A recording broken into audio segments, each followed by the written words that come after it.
Hello, everyone. This is Vikram Prakash, and you are listening to Architecture Talk.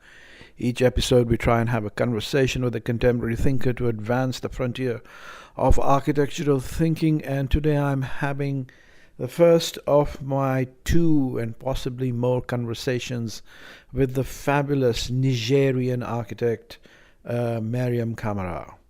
Mariam has, already in her short career, racked up a distinguished list of awards, and more important than that, she is a fine thinker who is advancing what it might mean to reimagine architecture out of the locations and epistemologies of Western Africa. Of course, she's a global cosmopolitan thinker, and my conversation today is designed to inaugurate a series of conversation I plan to have with her on thinking about how African and South Asian and other non-Euronormative epistemologies can help us think our way out of the impasse of modernity that has brought us to the situation we are here in today. More on this in upcoming episodes, but I hope you enjoy this one. As usual, I'm always available. Please do reach out. I can be reached at Vikram, Vikram, Prakash, P as in Peter, Rakash, at gmail.com. I also want to make a shout out to Mary Lee, who is now our new editor of the podcasts. Amelia is on to better things. But Mary has wonderfully taken the baton in her hand and is moving us ahead. All right, here we go. Architecture is really the art and science of turning fiction into fact. Sometimes kind of real architectural life interferes with intellectual architectural life. There is no such thing as architecture. Hi, Mariam. So welcome to Architecture Talk. So good to have you back and to start these new series of conversations with you. How are you doing? I am well. Thank you so much for having me. And it's nice to be back Yes. from the beginning, which was what, 4 years ago? Some 3 years ago, yes. 3 years ago. And Yeah, but to come back and have further discussions is always a pleasure. But I want to tell everybody right away that you are not here truly as a guest this time. What we are trying to do is that with this conversation, we are trying to initiate a series of conversations, which I hope will be about maybe somewhere between 4 and 6. And what we're going to try and do is talk about, we haven't still settled on a title, and that's one of the things we will talk about today. But whatever it is, it's like, how do we think non-modern, non-Western, African, modern architecture and thinking for the present times, right? I mean, what we are trying to do is to develop a better understanding of new ways of thinking architecture, of being in the world. And yes, is that roughly what we're doing?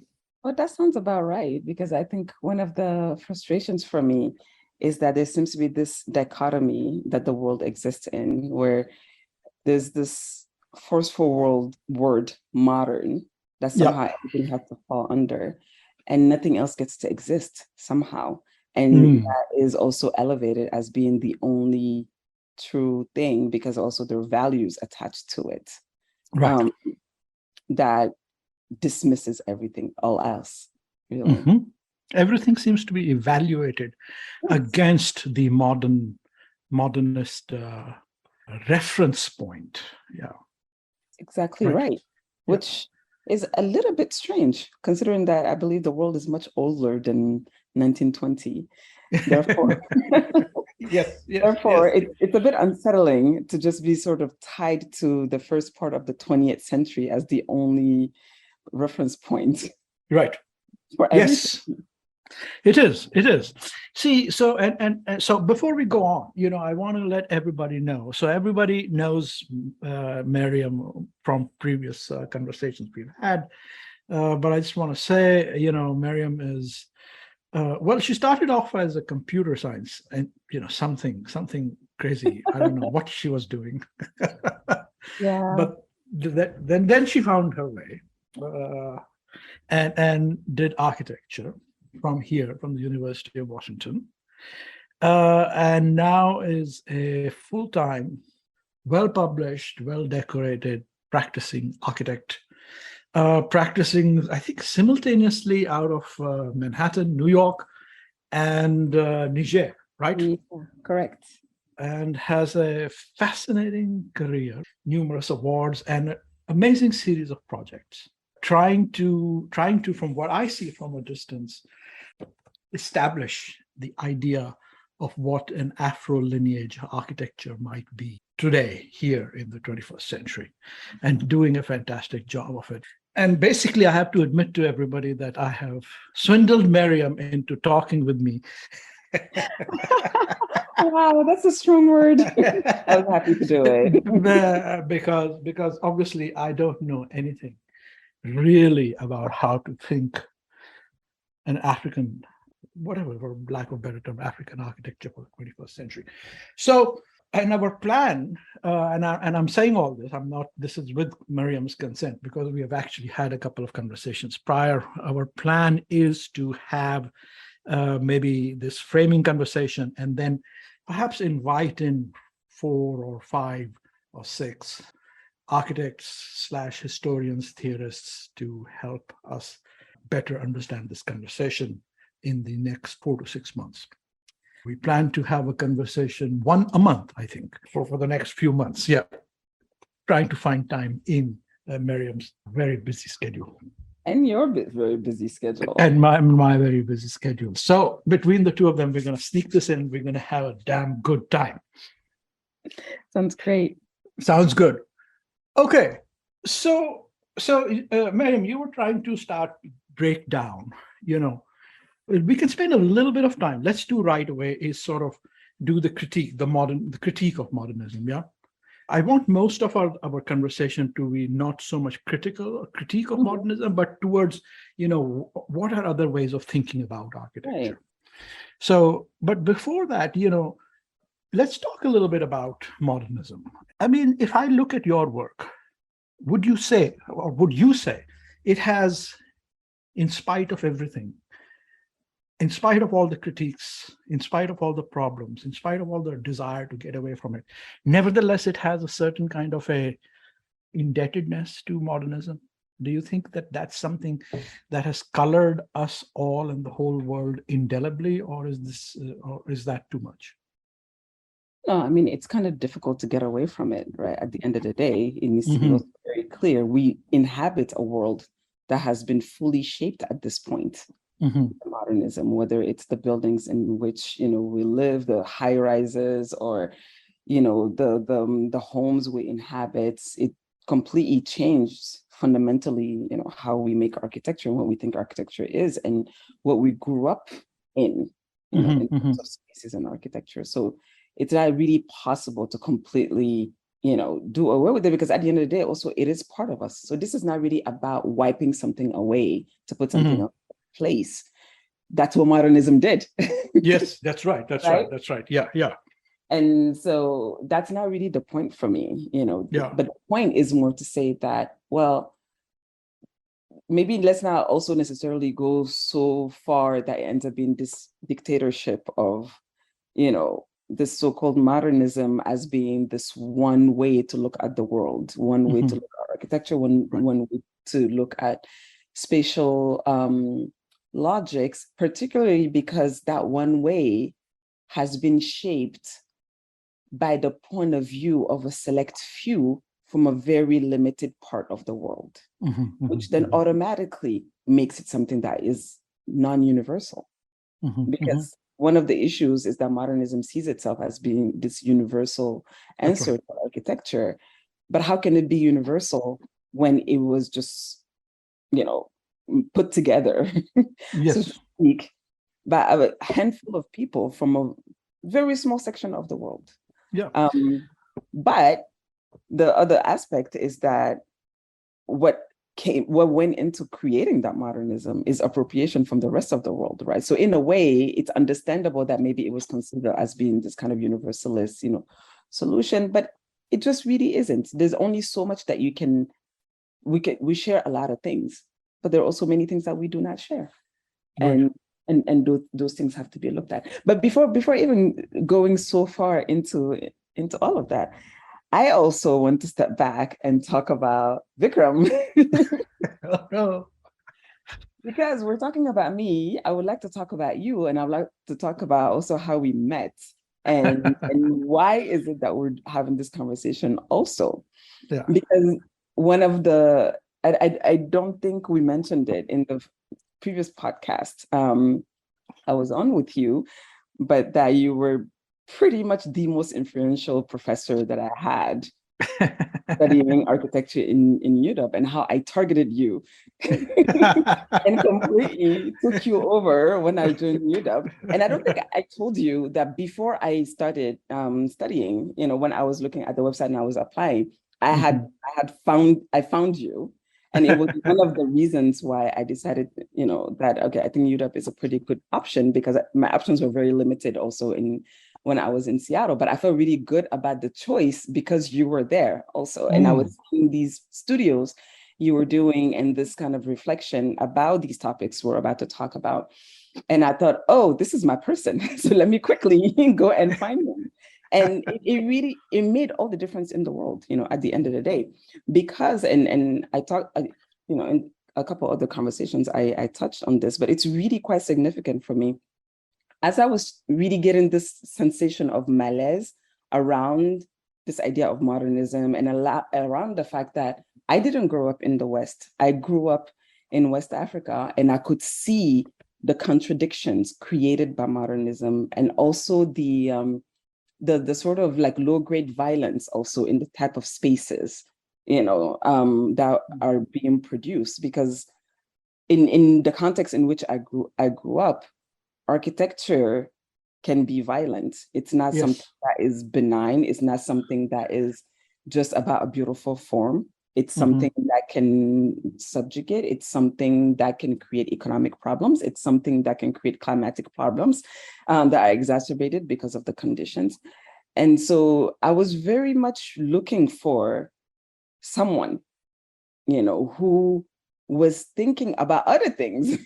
Perhaps also a context that had some parallels with my own, which was the context of India. Because another thing that I didn't tell you, I think, was that before, when I was an undergrad and I was studying computer science, before going to architecture, another thing that I considered pursuing was political science. The reason was, again, because there was this post-colonial condition that even politically and economically speaking, again, these are models we have from elsewhere that we have to not apply as this universal one-size-fits-all condition, which I also saw the fundamental problems with, whether it's the economic systems that we have, the way in which we're run by these economic institutions that sit nicely in Washington, but that don't know anything about our realities, et cetera, et cetera. And one of the countries I was looking at was India. In a lot of the research I was doing, I was reading a lot, kind of retracing the path from independence all the way to like the 70s and 80s, because that was also kind of a turning point, to the India that we have today. And we're trying to figure out, well, how did that turning point come about? What happened exactly? What was the trajectory? And so then when, architecture became kind of like, okay, look, this is really the thing that I want to do, the place I looked to was still the same. And so finding you and finding your work and your research was almost like, kind of, I couldn't have dreamt anything better, right? Because all of a sudden, everything just fell into place, because I already had some background knowledge, and it just seemed like it would be easy to have a conversation about something that I felt, and I've said many times, that I felt is the problem of 80% of the world, actually. Right. You know? Right. Yeah. Well, you're much too generous, Mariam. You know, no. No. But I want to zero in on this fact, what you just said, which is that really this problem that you are describing, which is the problem of both inheriting and undoing the violence that is done by, let us say, the well-intentioned universalism of modernism. You know, how do you inherit and yet undo and move beyond kind of the epistemic and real-world violence, architectural violences as that you described? You know, where your very nice phrase was low-grade violence that modernist practices, architecture, economic, political, so on, did, is indeed a broad generalized problem. It's a broad condition of the world. Oh, yes. And indeed, I would argue it's 100% problem in the sense that the poor West has to also be liberated from this, but it'll take a lot of work. That's so true. You know, one day they have to be liberated from the tyranny of having to inherit modernism as a universalist specific Western construct. But to echo back to you, I mean, what was fascinating about working with you early on, right away from the early studios and then in thesis and so on and so forth, is that you came with both an intellectual framing and a kind of intuitive understanding that this is something that has to be dealt with and tackled with. And I love the opportunity to be able to cross-reference this discussion with South Asian history and my experience. And I think that that'll be a good thing to do. So, for instance, I remember, well, your thesis took on the concept of Faada. Yes, am I saying this right? Yes. Faada, yeah. Which is, you know, a kind of a spatial inhabitation, which mostly engaged by the women. Is this? It tends to be a lot more men who actually, actually, that's right. Yeah, who actually practice it, and the thesis was making that more of a wider practiced, you know, like more democratic, I guess, practice rather than something that tends towards one gender, because it had just such amazing social dimensions. And also it was tackling, you know, issues of religion and patriarchy, you know, and spatial justice and rights to the city, really, ultimately. So it was very much an urban proposition rather than just pure, you know, a building or a piece of architecture. Yeah, I think you described Faada as urban loitering, isn't that? Yes. That was your phrase from my recollection of it. Yes, exactly. That's what it was. It's a form of loitering. I mean, it's sort of similar to sitting, you know, on your front porch or on the stoop or something, you know, and just kind of watching the world go by.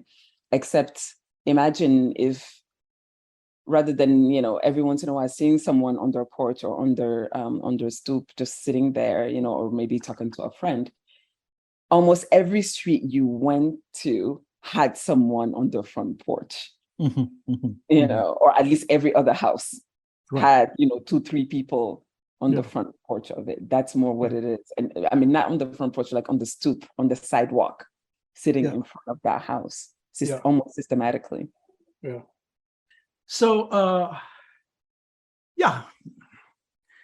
and in India, for us, you know, there's the idea of the Adda, which I think might be a related word. I don't know. It's possible. It's possible, and it's because we do have words in common because of Persian, Arabic, Islam. You know, like things kind of traveling around. So there has always been a deep, long, strong connection between Africa, well, particularly East Africa and South Asia, not so much West Africa, but anyway, things travel through. And one of the things that I'm also hoping through these conversations is to be able to, make these connections.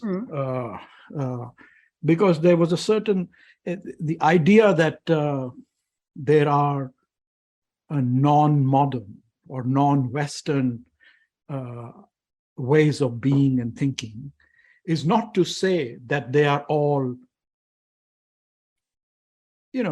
very specific and local, right? There are other kind of correspondences. There was dialogue between China and India, between Afghanistan and India, certainly Africa and India, different parts of Africa. Exactly.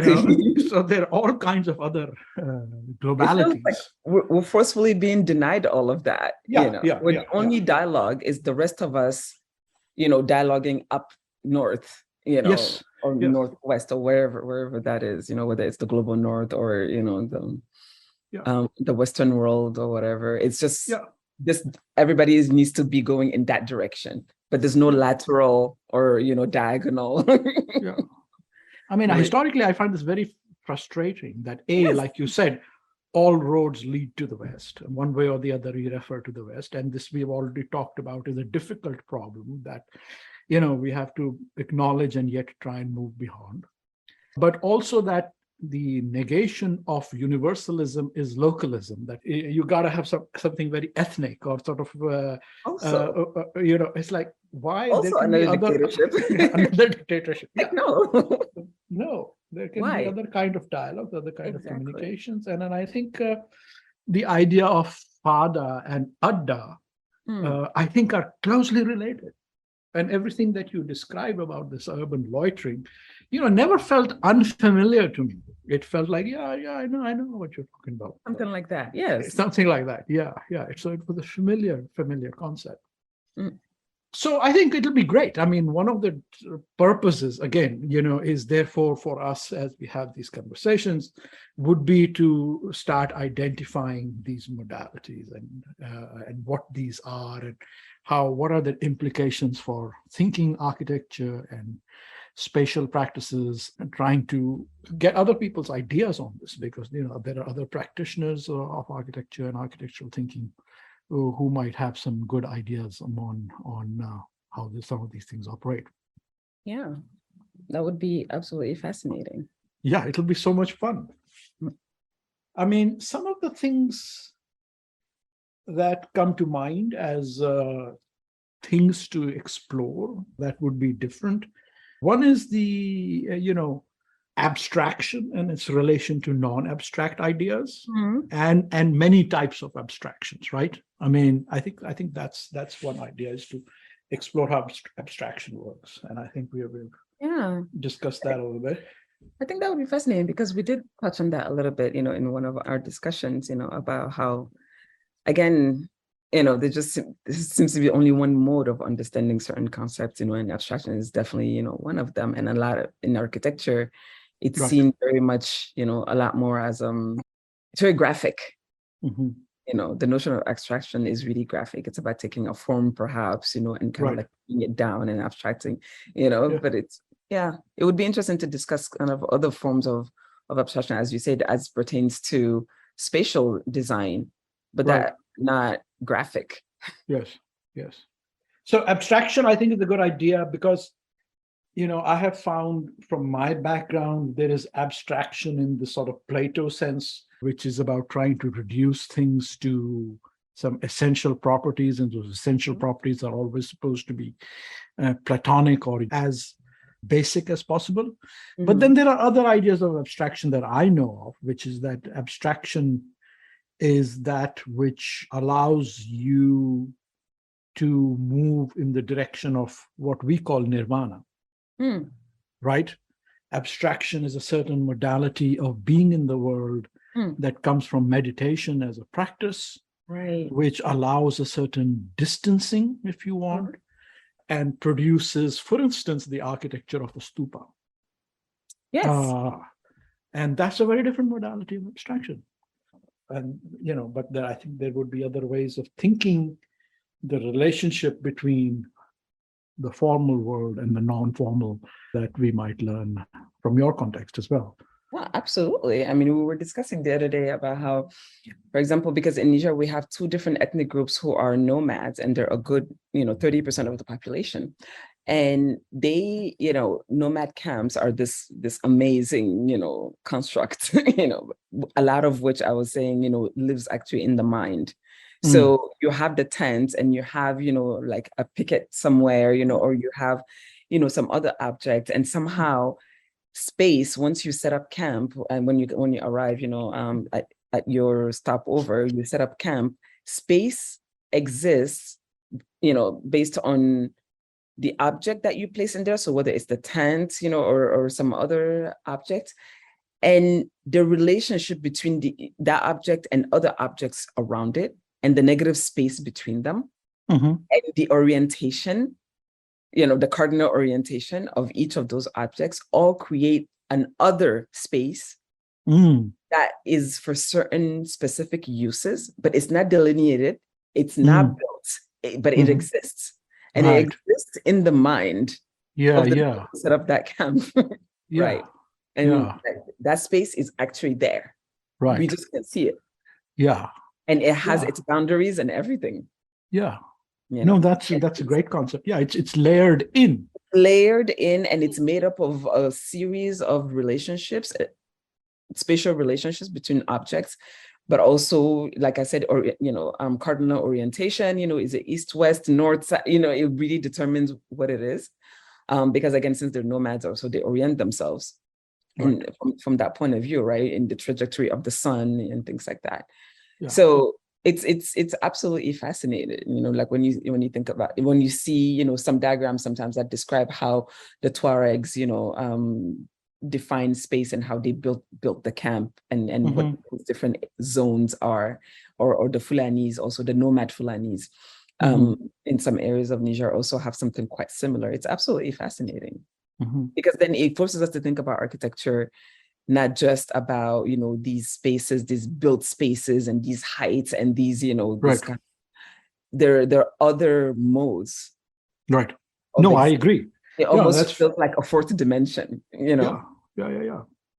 Yeah, and that's different from classic modernist notions of space, where space is a site of gathering. Either it's a defined space, which is great, the public, where people come together and they protest or have coffee or whatever, or there is space as corridors of communication and transportation, right?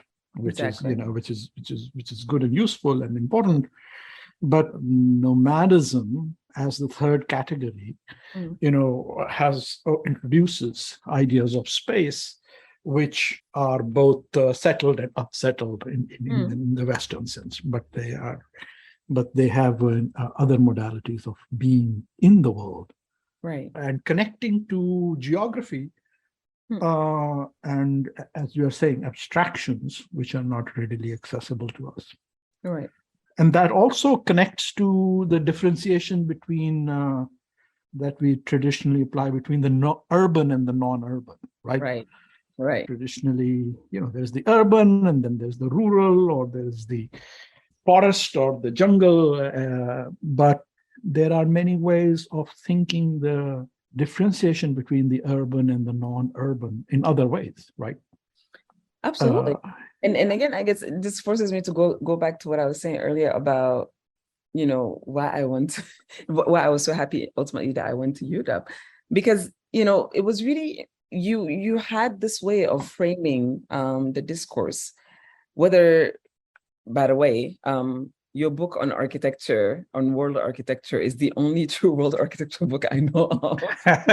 Thank you. Well, because it's the only one I know of in which 90% of the architecture is not just only Europe and and America. It's the only book I know of that does it that way, that does justice to the rest of the world in that way.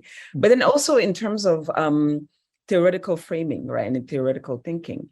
So you had taught this class called Derealization, who was dealing with this very topic that you're bringing up about the urban and, you know, and the rural, and what does that mean, you know, exactly, which I have to say, I had no idea what that meant, you know, when I took the class, but it was exciting, right? Because there was this exciting notion of, you know, this exciting opportunity, rather, to think about the city or the country, again, you know, kind of step away from these automatic, you know, binary relationships, just always, you know, you're either urban or you're rural, you know, you're, and somehow also the rural cannot live within the urban. But the thing is, we all come from parts of the world. Well, that's simply not true.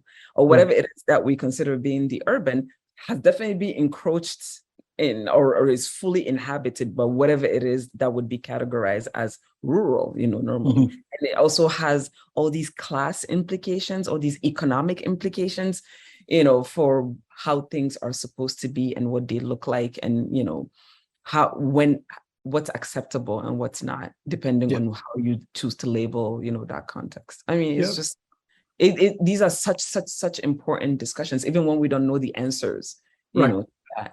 But having to entertain that thought, you know, for a second, and sort of what it means, you know, in practice, is incredibly important for moving forward. Yeah, no, I completely agree. I mean, and so many ways, you know, I realize every day more and more how much my own mind is colonized and how much I have to unlearn myself, because this concept was brought home to me by an Indian translator, actually. She was translating this Indian epic known as the Ramayana. You know, you might have heard, it's the story of Rama, who, you know, gets exiled and then fights the demon who has abducted his wife. And it's a standard good versus, in one level, it's just a standard good versus evil story. But the interesting thing is, you know, she was talking, Arshia Satar, she was talking about the cities in the Ramayana. And she said, well, there is Ayodhya, which is the great city of the great God, which is everything perfect. And then there is Lanka, which is the other city of the evil guy, which has everything perfect and opulent, except that it's evil. And then there is the jungle. And I thought that's the standard thing. You know, there is the good city, the evil city, and then there is jungle. And Ram was exiled into the jungle. But then she told me, oh, no, but in the jungle, there is another city. And it is the city of the animals, of the monkey gods, of Hanuman, you know, who helps Ram, and all the monkeys. Another world. Yeah, and it is a city, but it's also a city which is also a forest. So it is a city, the forest-est city. Yeah. And that was such a mind-blowing concept for me. Because at the end of the day, immediately, then you have to ask, well, what's a city really? Is it because we have concrete buildings, you know, like that go up? Is it about density? Is it about, because if it's density, then yeah, the forest can definitely be a city, right? Yeah. Is it about the things that we built? Is it about, you know, like, what is it? Yes, exactly. Right. Very good questions come up. That's a very nice point you make about density. Yeah. I mean, if you look at density-wise, First Society people have always lived in forests, and they can have pretty good densities and live in a complex relationship with the forest. You know, this conversation is about, you know, our histories and our lineages, and trying to see if we can learn from that and develop some more respect and interest in that. But I also feel that the juncture at which we find ourselves now in the, you know, early parts of the 21st century, facing the crises, multiple crises of the climate change, of the breakdown of modernism, which is being replaced by, you know, bad neo-nationalisms, you know, things that's coming up in a reactionary way. And the devastation that we are looking around, you know, we need to find new ways of being in the world. And some of that has got to do with undoing the work that we have done with thinking about how cities are, and what urbanism should be, and what kind of modern civilization should be. So part of the thinking behind this is not just to restore the integrity of things like African or South Asian ways of thinking and being in the world, but is also to search, hopefully, slowly, like you said, sometimes it's important just to ask the question, even if you don't know the answer, which moves us towards, you know, other ways of being in the world. Absolutely. I mean, the challenges are too great, again, to just leave it up to one way of looking at things or one way of, inhabiting the world. Especially also since that way is a little bit responsible for where we are today, in terms of pollution, in terms of, the climate challenges we have. And the reality is, we were a lot smarter about dealing with our environment and dealing with our climate when it comes to the built environment than we are today, because thanks to all the technological advances, which are amazing, that we've had, we've been able to largely ignore the climate in which we live, right? Because we're no longer, tied to that when we make architecture. But then the flip side of that is that we've ignored it and now we've overheated the planet. And so at the end of the day, I think going back to talking about modernism, and also, like I said in the beginning, it's not so much about saying modernism bad, we should like ban it and like do something else, but it's really about actually figuring out what we did right with modernism. There's lots that was done right.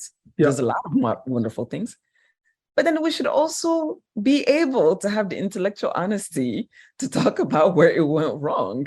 I think what often surprises me was just the absolute just sort of anger that is triggered by trying to say anything bad about modernism. Somehow we have like this undying and this fierce defense of it, no matter what. Like it's almost kind of it's kind of fanatic from my point of view. No, we should be able to talk about where we did go wrong, and we went wrong in plenty of in plenty other places, just like we went right in many other places. And so, and one of the problems, one of the things that modernism doesn't do well is living with the environment, with the natural environment, living with the reality of a certain geography, because a lot of it was really kind of actually trying to free us, right, from these constraints. Because I think also it was probably a reaction from having spent so many centuries having to deal with our environment. And then now all of a sudden, there's like this exhilarating, opportunity to not have to deal with it, and to have architecture just be pure and just be about itself and be about, maybe about, certain ideals, that you might have and how you want to project, a place or a people, et cetera, et cetera. And it could just be dissociated. And it's understandable that it was just kind of incredibly, amazing to be able to do that. But then now we swung completely on the other side, and we've clearly created a massive, massive problem, for the planet. We contribute 40% of the pollution of the earth, like the construction industry. That's shocking. That's a shocking number to me. That's right. No, absolutely. It's a number that didn't used to exist. We didn't used to contribute in that way, right? So why can we perhaps pause and say, well, perhaps, also obliterating everything that we knew for thousands of years for the sake of progress is not necessarily the only way either. Perhaps there's space for hybrids and, of hybridity, of, being able to both live, in a technological age, in a standardization age, but also incorporate wisdoms, that don't have to be discarded. They still hold true. They're still quite good. Why can't I make a modern building, that is completely, modern, but also use some, I don't know, climate mitigation, mechanisms that were developed in Persia, 800 years ago, 1,000 years ago, 2,000 years ago, so that I don't consume so much energy, so that I don't, and then I don't contribute as much to ongoing overheating of the planet and things like that. So in a way, I feel that this is also an opportunity to create even more sophisticated systems. Correct. Yeah, that's right. Not about going backwards. It's no. about creating something more sophisticated. No, that's such a beautiful phrase, Mariam. Yeah, I love it. It is about, because we oversimplify everything now. No, it is about higher sophistication. I would say even more advanced technology, if you like, and an even more progressive and advanced way of living. This is the concept, Yes. Yeah, I mean, the sort of the modernist legacy was an advance from the old world, which considered the jungle to be barbaric. That was stupid. But then they romanticized the jungle. It was just the landscape was just to be left as it was, or then it became about controlling landscape via technology. And both those proved to be, well-intentioned, but have resulted in kind of a malaise that is deeply problematic. And the question of what is the relationship between what we call nature or the environment and us has now has two dimensions now. I mean, one is just an emergency, like shit, rising global temperature, and we need to do something. Yeah. We're all gonna die. Where's the parachute? Yeah. There's one, but the other is the realization that what is our relationship to the environment? What is it? We sit around. I'm looking around. What is the relationship between us and this largest world? And that needs to be answered. And that's in part a philosophical question. And we often cast it off as a religious question or the sacred question, and so on. But it's a question that's becoming increasingly more important and urgent. And along with that is also the question of what is the relationship between human and non-human life forms on Earth, right? What is the relationship to animals, for instance? It's a kind of a subsect of the same question, Right. In South Asia, we grew up with the elephant god, for instance, Ganesh. I don't know if you've seen figures of Ganesh. From your watching Bollywood, you probably have. I have. Indeed. So it was very ordinary for us to have the primary inaugural god of all things have an elephant head. It's just, cool. That's good. But what does it mean? I mean, to have an elephant-headed god or sphinxes and so on and so forth. Exactly. What's fascinating is that not all gods are animal, have an animal head, right? So it's like this, just kind of this living together, Yes, exactly. If it's Hanuman or if it's Ganesh, but then at the same time you have Krishna, you have, but then Shiva is shown completely as something else also. And then you have, it's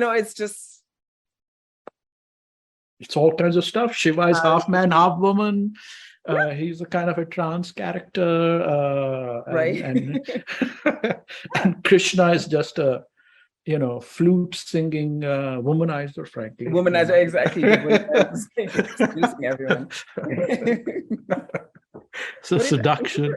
It's fascinating, because it's not to say that, because I feel like usually also there are always categories, right? It's like, oh, okay, so the gods in this religion, look a certain way. And, and in this other set of beliefs, things look a certain way.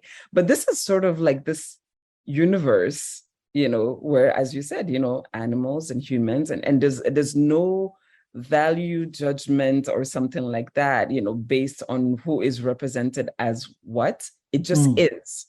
It's just part of this pantheon, Yeah. of higher being. But it's again, I feel like my teacher Spivak used to say, Gayatri Chakravarti Spivak used to say, unlearning your privilege is loss. It's a great phrase because, in a sense, I grew up with certain privilege, as I think you did. Yeah. And these things both feel familiar and yet strange to me. I mean, like, I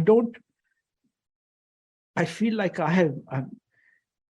we have been distanced, or at least I feel a bit distanced from them.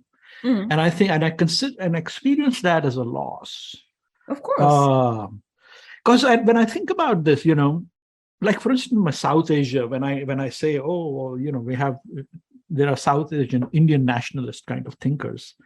And they say, yeah, Indian civilization, Hindu civilization is the best. We did everything right. And I remind them that we all came from Africa. Don't forget that. Right. Ultimately, we get to everybody's advances. and that we were there hundreds of thousands of years in Africa before we moved out, and just one genus of that moved out, and the amount of diversity in Africa is still amazing. Which means that we would have ported some of the ideas, some of the relationships between us and the world that are deep in the history. Absolutely. Are connected to these long pasts. And then, here in the US nowadays, there's a lot of emphasis on indigenous cultures, right? Indigenous peoples, indigenous culture, indigenous ways of being in the world, indigenous medicine, indigenous storytelling, indigenous futurisms, and so on and so forth, become a very big topic in America. And also them, I want to remind, indigenous peoples all came from Asia. Remember, don't forget that, right? There's a relationship there, as you said, and what ended up becoming the world that they created when they came here, and the life and the cultures, and sort of ways of also dealing with the world, as you said. Right. And each other. Yeah. So there are all these modalities amongst all these people which have continuities and discontinuities, right? I mean, there are things that are that stay, but it's all part of a Umwelt or Weltanschauung or whatever these German words are. I'm sure we have some good. One of them. My German is not good enough. No, but your French is good. And I have a great love I'm a Francophile. So, well, anyway, that establishes that we always have these fascinations with the places and identities of the other. No, it's incredible because of those relationships. These echoes that you describe. It's like when it just feels familiar. There's kind of this thing, that pulls at you. And I think part of the fascination also comes from the fact that we're being kept so determinately apart, right? It's like, if you're watching a Hollywood movie, it's normal. Yeah. Everybody does. That's right. Just a movie, period. Yeah. If I'm watching an Indian movie, I have to explain myself. Right. All of a sudden it's like, oh, but why? It's like, well, why is it more normal for me to watch a Hollywood movie? I'm not American. Right. Than it is to watch an Indian movie. Yeah. Normally they should be the same. And it would just be a matter of, I can watch an Indian movie just like I can watch a French movie or an American movie. It's all, but why do I have to explain myself suddenly? That's right. I say that I watch a lot of Indian movies, which I do, but somehow I always have to explain myself. Because we're being kept apart, and that is kind of, I don't even have to explain myself if I say that I watch French cinema, right, or Spanish cinema, or anything. But the minute you come out of that framework, and it becomes Indian cinema, or unless it's African cinema, in which case we're like, well, I guess you're African, that's fine. But if it's Indian or South American or so, I have to explain how come, because also the reality is. So it's not completely wrong to wonder, because we have nothing to do with each other. We don't deal with each other. Going back to what you were saying earlier, there's only kind of this one-way relationship to the West, between us and the West. Yeah. And even on the continent, for example, we don't have strong economic ties. We don't have strong, certain pockets of Africa have strong cultural ties. So in West Africa is in that case. And even that, there's like areas, or something like that. But all of us have incredibly strong ties to our previous owners. Yes. France and Great Britain. It's incredible. It is. Meanwhile, culturally speaking, my culture resonates, or my cultural upbringing or makeup is aligned with a place like India, orders of magnitude more than the US. There's even no comparison, which is why we're watching the films, because at the end of the day, it was familiar. It felt familiar. We recognize something of ourselves in it. And that should be actually the one that I don't have to explain myself about. I should have to explain why I watch Hollywood movies, because those have nothing to do with me. That's right. That's right. You know? Yeah. This is this is the colonial heritage, unfortunately. Yeah. But I always say, colonial heritage is only 200 years old, 300 years old, Exactly. 200 years from now, everybody will remember it as, oh, there was a period where this happened. Oh, one can only hope. I hope so. I think so. I'm quite convinced. It's just not very pleasant. This condition is not pleasant at all. But I really hope this happens. I don't enjoy it. It will change. It will change. Like my favorite example in that category, as you know, I have certain interest in fashion and architecture and so on. If I wear a suit and even a bow tie, everybody's like, oh, okay, looks good. It's normal. Maybe, it's normal. But if a white person or even you were to wear a sari and show up, it'll be like, what's going on? You have to explain. That's also the weird thing about appropriation, right? Yeah. Somehow all of us can be Western looking, and that's how it should be. Yeah. But then, well, when I wear jeans and a t-shirt, I'm appropriating Western culture. Totally. That is not what we wear in Niger at all. Yeah. Right. Yeah. But that has more to do with that universal or wanting to be the universal model for the whole world, problem, right? Yeah. And everything else is an other.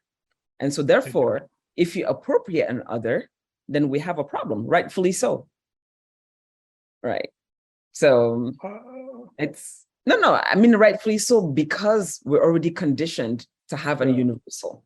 That's right. Yeah. It's not fundamentally, it's not right, but because we're already conditioned to have one universal model, just like in architecture, if you do anything that deviates from that universal model, then you have to explain yourself. There you go. That's right. If you use a Hindu temple as a reference to design something in Manhattan, you have to explain yourself. But if you use modernism or a Greek reference in India, it's okay. It's perfectly acceptable. Did you regionalize it? Did you make a little local, or But why isn't that equally absurd?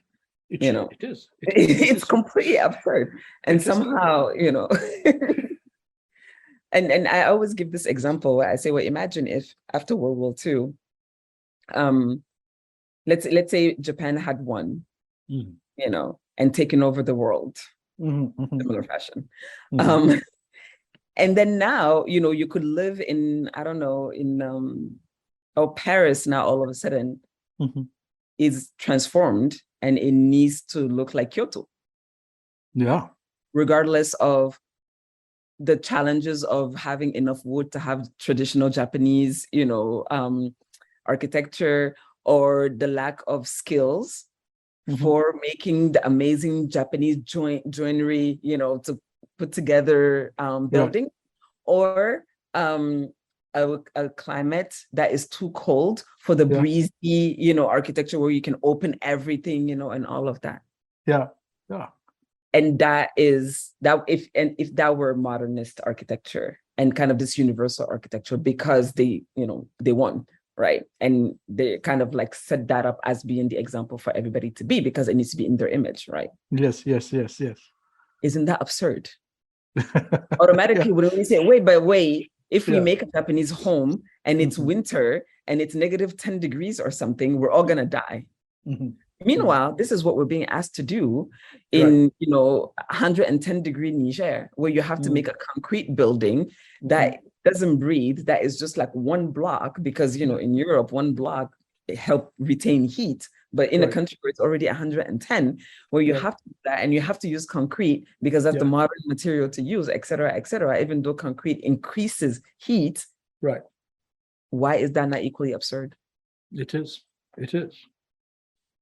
And the thing would be to both sort of recognize those absurdities and at the same time be able to move ideas from everywhere and everywhere. Yes. When I think about the desert, I think about the desert, I think about the Sahara, I think about the Southwest US, and I also think about Rajasthan Yeah. as places for potential precedents or solutions, and things like that. When I'm trying to think about rainwater harvesting, I'm looking at the step wells, and I'm looking at, all of those different things, because the geographic condition is the greatest marker of what architecture ends up being. Historically, our geography and the climate has always been the thing that determines the architecture. So it's not even about, having a nationalistic or, like something needs to be African or something needs to be Asian. It's not even about that. For me, it's all about geography. It's about geography. It's about climate.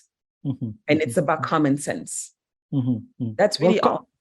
Common sense is a very important category, I think. If something is going to exacerbate a problem, if a Japanese home cannot be in Scotland because the weather doesn't permit, then it's common sense not to build in that way in Scotland. So if a home from Scotland is made with stone or with concrete and with a chimney and a hearth and a kind of like this compact block, and it creates a problem in Niger, then it should not be made in Niger. That's just common sense. Right. I agree with that. That material is not even available, or whatever else, other common sense, categories you might have. Yeah, but I completely agree with that.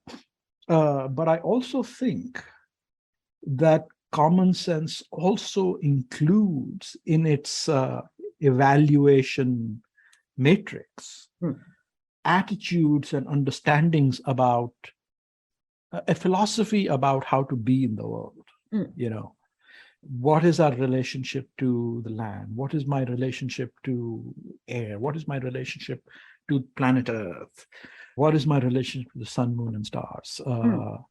And what is my relationship to, gender questions and sexuality and erotics and through that aesthetic, things. I mean, it's a question for me, to what extent. So how do those get produced, right? Are they indexable directly to what you're calling geography? Geography broadly understood, climate, earth, soil, but geography also has 365 days, and geography also has, let's say, geography also has history, because you have been in a place for a certain time.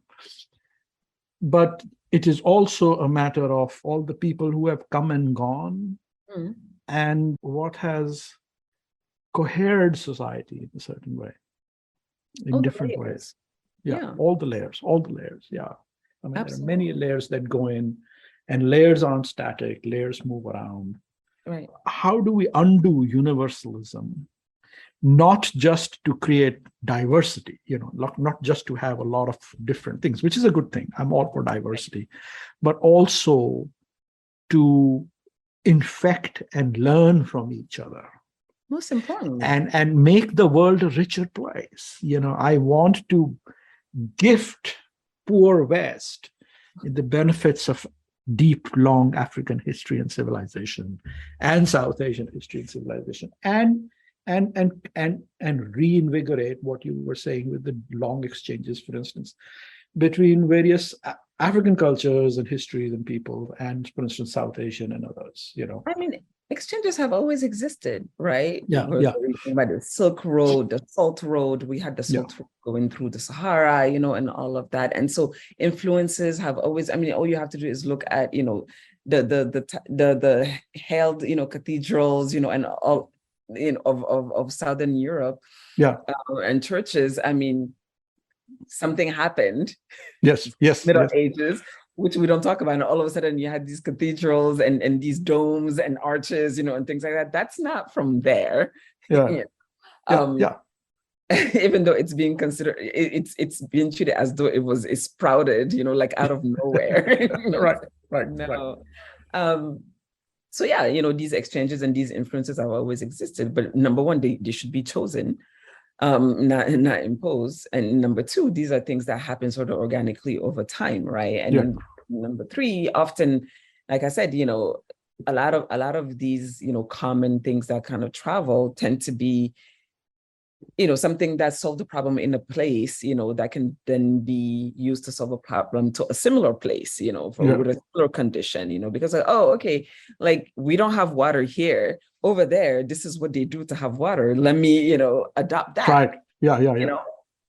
Common sense. Common sense. No problem. So it's not so much also about guarding a certain term and being like, no, certain things have to have a certain aesthetic, and African architecture should look this way or should look that way, which is why I actually often resist the notion of an African architecture. I don't think there's such a thing, right? Especially for a 54 country continent, 54 continent. And so it's really about, and that's why in the end, I do believe that it is about geography and it is about climate, ultimately. Mm-hmm. And it is about, unearthing a lot of those, techniques that we had that we can then, hybridize with all of our technology, with all of our, knowledge, rather than discard it and trying to solve it with more technology. Yes. Ultimately, as you said, just impoverishes all of us. And also the other problem with universalism, I can never say that word, mm-hmm. is that it's not universal at all. Yep. That's the original problem. Yeah. If at least it were, perhaps we could stand a chance, but it's not. Mm-hmm. So it calls itself, but there's nothing universal about it. And that's fundamentally a problem then. Yeah. I completely agree with you. I now try and replace the word universal because there's a certain value to, I try to replace the word universal with planetary. I like that much better. Yes, indeed. Because when you look at the Earth from Jupiter, we are just this little dot in a vast universe. And suddenly you feel, we'd all better stick together, Exactly, right? Because it's so fragile. So I think there is value to a planetary ethic without a universalist morality or a universalist claim. There is something important about recognizing that we are all on a single small blue dot with a thin atmosphere. Yes. Which right now we're not doing a great job of. We're not doing a great job of, and we'd better save it. Yeah, because most of us are going to be able to get on a spaceship and run away. So, yeah. Well, we are already on a spaceship. The Earth is a spaceship. I feel like the sooner we recognize that the Earth is a spaceship and an extremely fragile place, which could go wrong any minute, the better it is. So true. Anyway, so I think moving towards the end here. So let me put you on the spot. What is our topic of conversation? What are we calling this? If we are not calling it Afrofuturisms, if we are not calling it global history, global modernism, what is it that we are calling? What is our topic of conversation? Do you have a title, provisional title? I think one of my issues is that another legacy of modernism, everything has to be tagged just so. So I was talking to someone not that long ago, and they were describing, this is not someone who, they were describing sort of the kind of approach that I have to architecture, and trying to, because then it needs to have a label, right? So it's like, but like, so it's either critical regionalism, but then like, but without X, Y, and blah, blah, blah. And I'm like, again, we're just describing based on this framework that we're trying to run away from. Because those are the only words we have. Yeah. Those are the only, because ultimately, for me, it's not so much about yet a new dogma, yet a new type of architecture or style or something like that. It's really just architecture, period, for its sake, not something that is trying to perform as universalist, as this, as that, as, and having all these embodied and embedded positions that are either you wipe everything away or, you leave the forest alone, as you were saying, and not touch it, But it's really, to me, about architecture as like a deeply human and human-centered activity. And what that means, as you pointed out rightfully, what does it mean for us to create spaces and as human beings to be in an environment, to actually be in an environment, because also we've been using architecture to separate ourselves from it, right? Right. Climatically, but also in terms of the animals, and making sure, like there are no deers in the city, et cetera. We make that very, very clear. We make that those separations very clear. And so I don't know how I feel about actually, I guess also you cannot not name something, but why not? Why can't you not name something? I guess it needs to be referenced. Yeah, I don't know. I mean, I think I take your point about our epistemologies, our epistemological world, or world of naming and calling things out, is so dominated. Position, you have to name a position, and you have to talk about it almost in contradiction to something else or against something else. And even though we are issuing a critique, what we are also saying is that, no, we're not saying that we need to do away with it. And we're not saying that somehow, but we're just saying that we need to be able to be truthful about the fact that, yes, it was great for certain things, but it was horrific for a lot of other things too. And maybe we can do away with, the not so great aspects and put something else in its place. Like that should be fine, Well, and I want a toolbox. I like it. So hereby we name this the Faada-Adda conversations. Beautiful. I love it. And actually captured it so well. Oh, you're so good at it. I love it.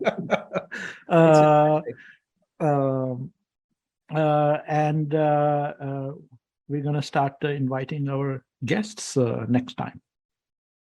That sounds beautiful. Great, Mariam. Look forward to that. Absolutely. Thank you so much. It's always such a pleasure. Oh, pleasure's all mine.